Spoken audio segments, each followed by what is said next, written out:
ये वो कहानी है जो भी इसे सुनता है उसके रोंगटे खड़े हो जाते हैं। अरे इतनी बारिश में कहाँ चल दिए? छाता लेकर।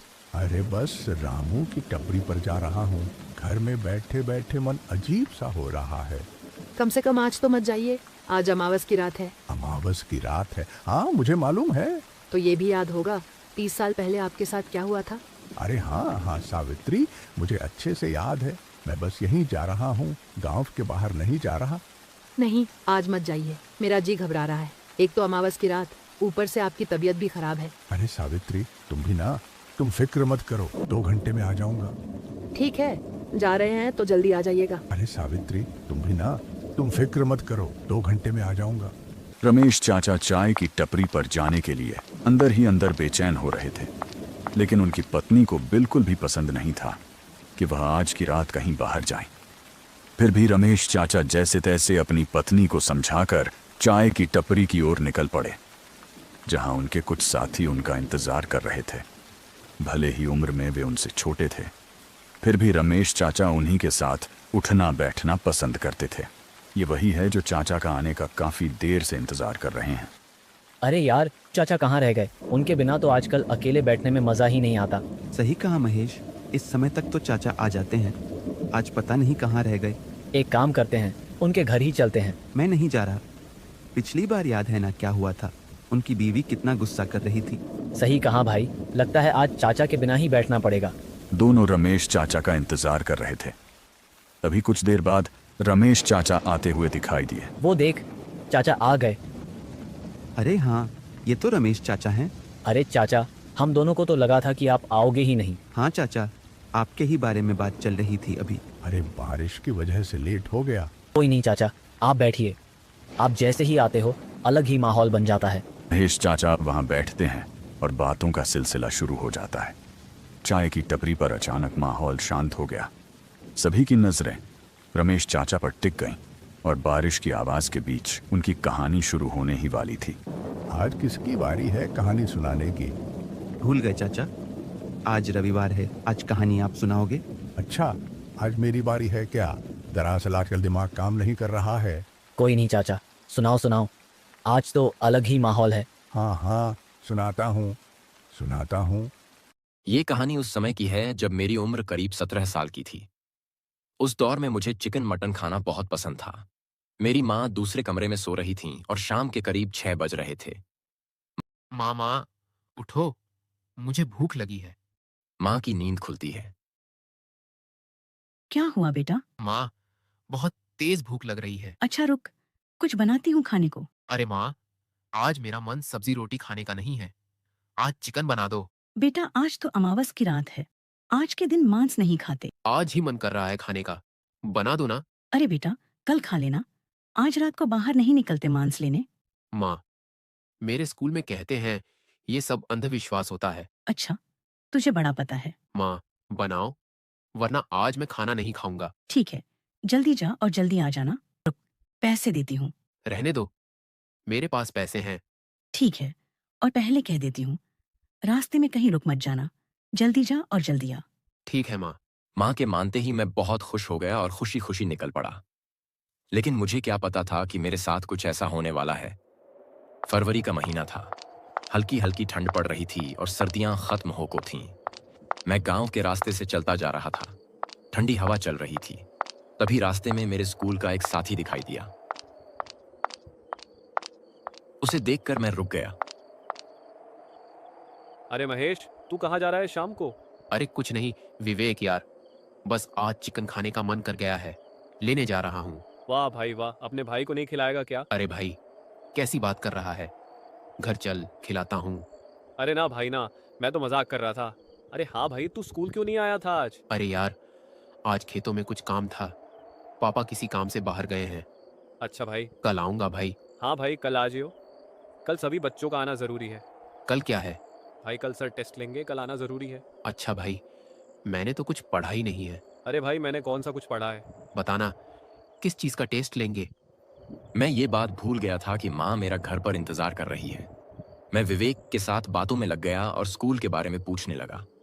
देखते देखते रात हो गई। हे भगवान, इतनी जल्दी रात हो गई। और क्या भाई, इन दोनों रात काफ़ी जल्दी हो जाती है। चल ठीक है भाई, मैं तुझे कल स्कूल में मिलता हूँ। ठीक है भाई, कल स्कूल में मिलते हैं।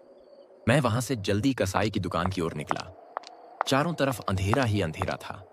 मैं घबराने लगा था कि पता नहीं अब माँ क्या बोलेगी। धीरे धीरे ठंड का एहसास भी ज्यादा होने लगा था। जब मैं कसाई की दुकान पर पहुंचा तो देखा कि दुकान बंद हो चुकी थी। रात काफी हो चुकी थी। उस समय करीब रात के 8 बज रहे थे। गांव में 8 बजे का मतलब होता है कि रात काफी गहरी हो चुकी है।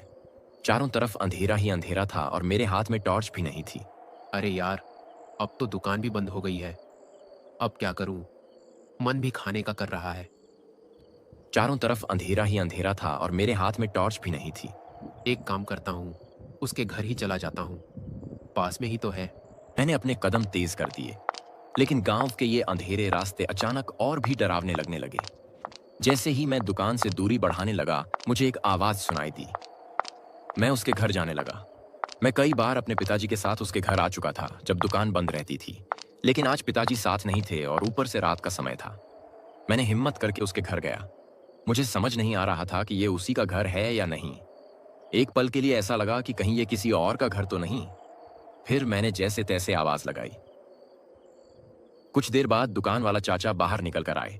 कुछ देर तक वो मुझे ध्यान से देखते रहे, जैसे उनकी निगाहों में कुछ छुपा हुआ डर या चिंता थी। फिर वो मेरे पास आए।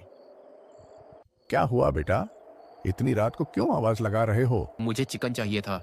अरे बेटा, इतनी रात को आए हो लेने? हाँ चाचा, बस लेट हो गया। अब क्या करूं? आपकी दुकान से होकर आया हूँ। अच्छा, वो तो मैंने 6 बजे ही बंद कर दी थी। तुम्हारे पिताजी कहाँ हैं? वो किसी काम से बाहर गए हैं। अच्छा, आएंगे तो बोल देना, एक बार आकर मुझसे मिलें। ठीक है चाचा। बेटा, चिकन तो कटा हुआ नहीं है, बना हुआ है, मैं पैक करके लाता हूँ। अरे कोई नहीं चाचा, रहने दो। अरे बेटा, इतनी दूर आए हो, अब लेकर ही चले जाओ, तुम यहीं रुको। ठीक है चाचा। वो अंदर गए और मेरे लिए बना हुआ चिकन पैक करने लगे। वो चाचा मेरे पिताजी के अच्छे दोस्त थे, इसलिए जब भी उनके घर जाता था तो खिला देते या पैक करके दे देते थे। बेटा, इतनी रात को जाओगे? मौसम भी खराब हो रहा है काफी। हाँ चाचा, जाना पड़ेगा ना, घर पर इंतजार कर रही होगी। कल सुबह ही निकल जाना, इतनी रात को बाहर जाना ठीक नहीं रहेगा। चाचा चाहते थे कि मैं वहीं रुक जाऊं। काश उस रात मैं उनके घर रुक जाता। अगर मैं वहीं रुक जाता तो शायद मेरे साथ ये सब कभी नहीं होता। लेकिन उस समय मेरी माँ का ख्याल ज्यादा था, जो घर पर मेरा इंतजार कर रही थी। मैं खुद से कह रहा था, बस जल्दी घर पहुंच जाऊं, सब ठीक रहेगा। धीरे धीरे मौसम और भी खराब होने लगा। बारिश की बूंदें भारी होकर जमीन पर गिर रही थीं और हवा में एक अजीब सी फुसफुसाहट चल रही थी, जैसे कोई मेरे पीछे पीछे चल रहा हो। मैं जल्दी से एक पेड़ के नीचे खड़ा हो गया।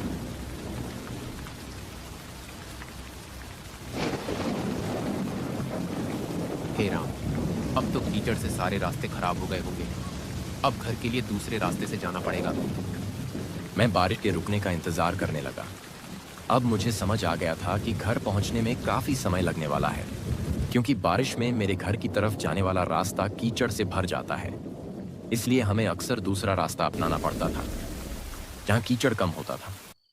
काफी देर इंतजार करने के बाद बारिश रुक गई।